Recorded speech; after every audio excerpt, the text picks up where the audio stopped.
Après qu'Abra Libi, arrivé 3e à la présidentielle avec 3,41%, qui prend acte et félicite Paul Biya pour sa réélection, Joshua aussi, 1,21%, qui accepte le verdict en dépit du fait que ses résultats selon lui transpirent une forte odeur de privation des droits et de la fraude.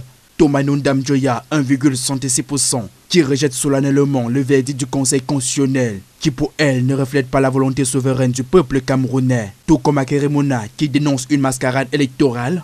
D'autres candidats réagissent eux aussi à l'élection de Paul Biya pour un 8e mandat consécutif à la magistrature suprême. Dr Jacques Bouga Agbe, dans un communiqué signé ce 28 octobre, prend acte de la décision du Conseil constitutionnel au terme du processus électoral.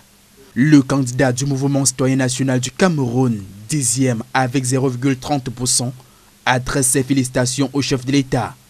Aussi, appelle le peuple camerounais tout entier à accepter la décision du Conseil constitutionnel qui n'est susceptible d'aucun recours pour préserver la cohésion nationale et poursuivre dans la paix et la dignité le combat démocratique pour un Cameroun libre. Saisit l'occasion pour demander au président Paul Biya à prêter une oreille attentive aux cris de détresse du peuple camerounais qui s'est une fois de plus exprimé lors de ce scrutin.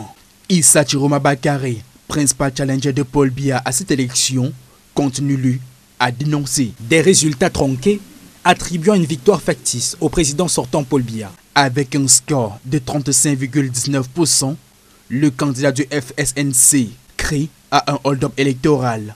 Cette victoire n'est pas la mienne, elle est celle du peuple camerounais. Aucune proclamation falsifiée ne pourra effacer la légitimité qui nous a été donnée par les urnes. Comme chez nos voisins en 2010, la légitimité triomphera de la légalité instrumentalisée. Issa Chiroma Bakare appelle à mettre un terme sans délai aux tueries, arrestations arbitraires et intimidations qui ont actuellement cours au Cameroun.